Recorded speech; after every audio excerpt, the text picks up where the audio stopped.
Pour ne rater aucune de nos vidéos, n'oubliez pas de vous abonner et d'activer la cloche. À l'origine, c'est l'Europe qui est coupable, pas Marine Le Pen, c'est l'Europe. On est actuellement place Vauban où s'est déroulé un meeting de soutien organisé par le RN en faveur de Marine Le Pen.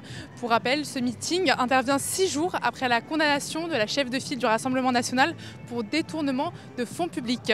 Alors pendant ce rassemblement, il y a eu plusieurs prises de parole, comme celle de Jordan Bardella ou Éric Ciotti, mais celle que tout le monde attendait et qui a été accueillie en martyr, c'est bien Marine Le Pen. Dans son discours, elle se compare d'ailleurs à Martin Luther King pour parler de son combat contre sa condamnation à 5 ans pour inéligibilité. Tout au long de sa prise de parole, elle a répété les mêmes éléments de discours distillés depuis le début de la semaine dans les médias. Pour elle, cette condamnation, c'est avant tout un différend administratif, je cite, qui s'est transformé en cabale politique contre elle. Un discours victimaire récupéré par ses partisans qu'on a pu rencontrer. Pour eux, finalement, cette condamnation, ce n'est pas ce qui les empêcherait de voter pour leur candidate. On écoute. On a l'impression de se faire voler en réalité notre candidate à l'élection présidentielle. Candidate qui est première dans tous les sondages, et on a l'impression que cette décision n'est pas une décision qui vient du droit, mais plutôt une décision qui est totalement politique. La condamnation, j'ai trouvé que c'était un peu contre Marine. La condamnation pour détournement de fonds publics, du coup. Mais ils n'ont pas été détournés pour elle. Ils ont été détournés pour le parti. Et alors et alors les autres ne font pas la même chose? Parce que vous croyez que les autres ils sont plus justes que Marine? On a des violeurs, on a des casseurs, on a des dealers et eux ils ont rien, ils sont encore dehors. Je veux dire, on condamne les gens aujourd'hui pour des affectations comptables entre la France et l'Europe. Effectivement, il aurait fallu que l'argent soit distribué différemment. À l'origine, c'est l'Europe qui est coupable, pas Marine Le Pen, c'est l'Europe. L'Europe, il laisse des fonds à la possibilité, à l'exigence des politiciens, et après on leur reproche d'utiliser l'argent. Non, il y a quelque chose qui ne va pas là. On parle de 4 millions d'euros quand même. Non, c'est pas 4 millions d'euros, ça c'est trop facile. C'est sur tant d'années. C'est combien par mois? Vous réalisez? C'est rien. C'est à peine plus d'un SMIC par mois sur le nombre de collaborateurs et le nombre de personnes à l'Europe. À l'Europe, ça se goinfre. Et on vient reprocher à Marine Le Pen une affectation comptable des sommes qui ont été versées. Selon vous, c'est pas très grave ce qu'elle a fait finalement? Non, c'est pas grave. Il y a bien pire. Quand on viole, quand on tue, ça c'est grave. Moi je pense que la distinction est très importante sur le fait qu'il n'y a pas eu d'enrichissement personnel.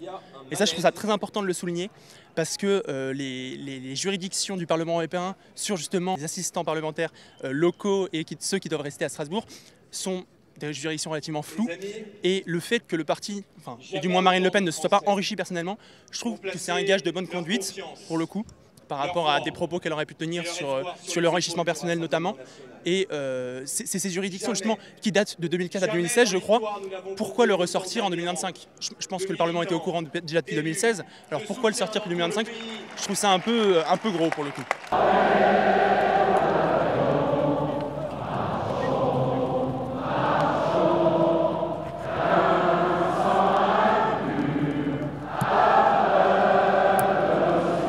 Dans le même temps, à République, une contre-manifestation est organisée à l'appel de plusieurs partis de gauche pour, je cite, rappeler que la séparation des pouvoirs et l'état de droit sont des principes fondamentaux.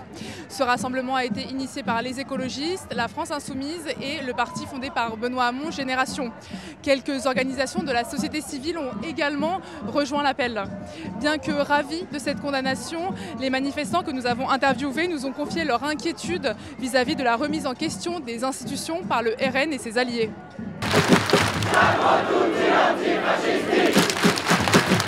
Du coup, c'est une pancarte qui dit argent volé, justice rendue.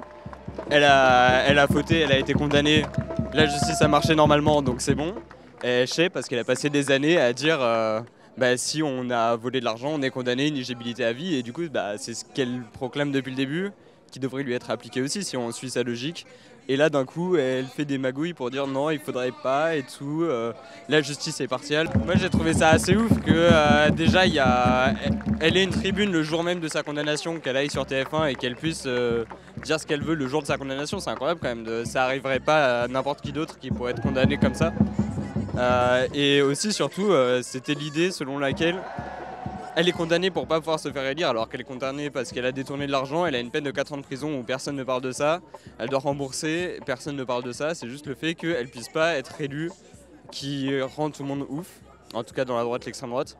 Et du coup on oublie complètement le fait qu'en fait elle est condamnée pour quelque chose, quoi. Je suis ici parce que c'est un moment qui me paraît grave où la démocratie elle est remise en cause puisqu'on est en train de remettre en cause le pouvoir de la justice finalement, dans l'exercice normal de la justice et de la loi. Et en plus, en fait, pour la mise en application de lois qui ont été précisément votées par ceux aujourd'hui qui s'en plaignent. Alors, ma pancarte, il y a 2 faces. Donc, il y en a une justement qui pose la question de qui jugeait les juges trop laxistes et prônait l'inéligibilité à vie. En l'occurrence, c'était Marine Le Pen, donc je dis que la marine sombre dans le déni.